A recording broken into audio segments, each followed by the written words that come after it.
Mga pang-ukol. Ano nga ba ang pang-ukol? Ang pang-ukol ay nag-uugnay ng pangalan, panghalip, pandiwa, at pang-abay sa iba pang salita sa pangungusap. Halimbawa, ng, sa, tungkol sa, laban sa, kay, kina, para kina, tungkol kina, laban kina, ayon sa, ayon kay, para sa. Narito ang halimbawa ng pangungusap na may pang-ukol. Sa titik A, ibinalik kina John at Ken ang lapis. Ang pang-ukol na ginamit sa pangungusap na ito ay kina, dahil ito ang nag-uugnay sa pangalang John at Ken. Kina, John at Ken. Titik B, ibinalik kay John ang lapis. Ang pang-ukol na ginagamit sa pangungusap sa titik B ay kay, dahil ang pang-ukol na kay ang nag-uugnay sa pangalan ni John. Kay John. Iba pang halimbawa ng mga pang-ukol. Para sa, para kay, para kina. Dahil sa, dahil kay, dahil kina. Tungkol sa, tungkol kay, tungkol kina. Labag sa, labag kay, labag kina. Liban sa, liban kay, liban kina. Ayon sa, ayon kay, ayon kina. Galing sa, galing kay, galing kina. Pagsusulit. Sa lungguhitan ang ginamit na pang-ukol sa pangungusap.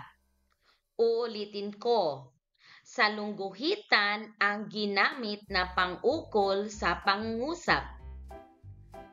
Bilang isa. Dahil kay Angela, nanalo ang aming grupo. 2. Ang regalo na dala ko ay para sa iyo. 3.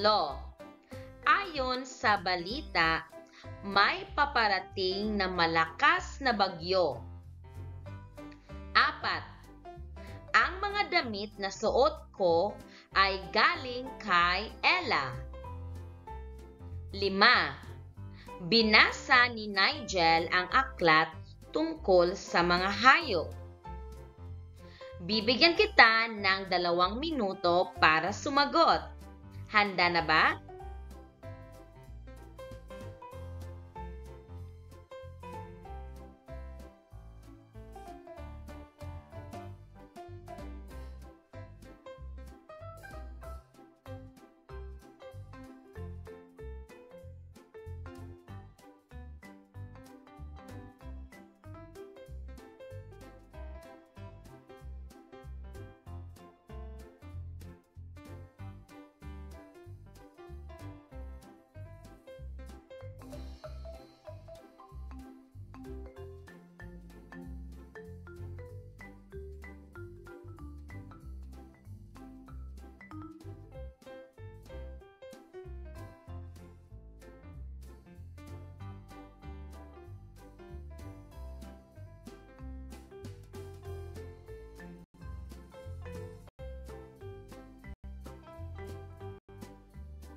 Narito ang mga sagot. Bilang 1. Dahil kay Angela, nanalo ang aming grupo. Ang pang-ukol ay dahil kay. 2. Ang regalo na dala ko ay para sa iyo. Ang pang-ukol na ginamit sa pangungusap ay para sa. 3. Ayon sa balita, may paparating na malakas na bagyo. Ang pang-ukol na ginagamit sa pangungusap ay ayon sa. 4. Ang mga damit na suot ko ay galing kay Ella. Ang pang-ukol na ginamit sa pangungusap na ito ay galing kay. 5. Binasa ni Nigel ang aklat tungkol sa mga hayop. Ang pang-ukol na ginamit sa pangungusap na ito ay tungkol sa.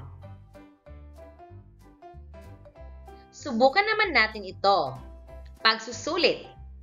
Isulat sapat lang ang tamang pang-ukol upang mabuo ang pangungusap.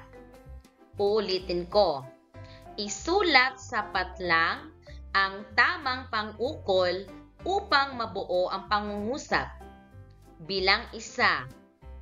Ang paksa ng seminar ay patlang pagtatanim ng sari-saring gulay. Tungkol sa, para sa. Piliin ang tamang sagot. Bilang 2. Patlang Catherine, iniabot ang mga supot ng pagkain. Kay Kina, piliin ang tamang pang-ukol. 3. Pumasok ka, patlang, iyong silid at mag-usap tayo. Sa, nang. Piliin ang tamang pang-ukol.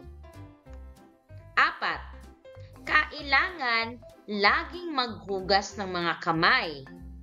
Patlang, Dr. Eric Reyes. Ayon sa, ayon kay. Piliin ang tamang pang-ukol. 5.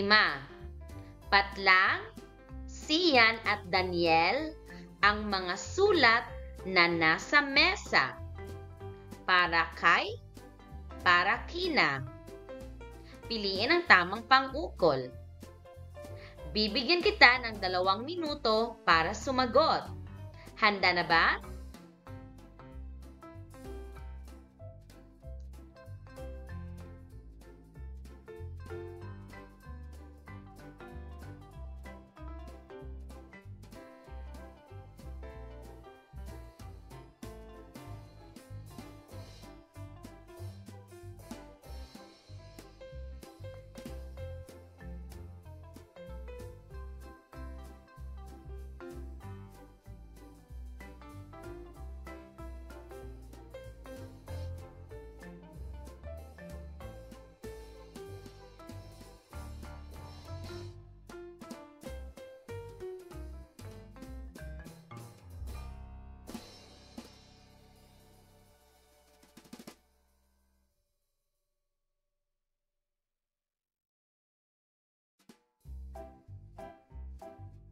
Narito ang mga sagot. Bilang 1. Ang paksa ng seminar ay tungkol sa pagtatanim ng sari-saring gulay. Ang tamang sagot ay tungkol sa. 2. Kay Catherine, iniabot ang mga supot ng pagkain. Ang tamang pang-ukol ay kay.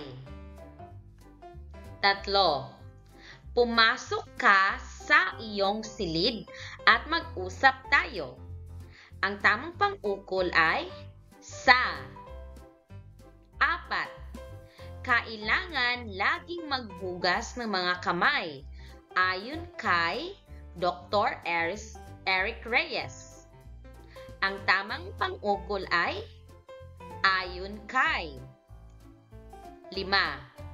Para kina Sian at Daniel ang mga sulat na nasa mesa? Ang tamang sagot ay para kina.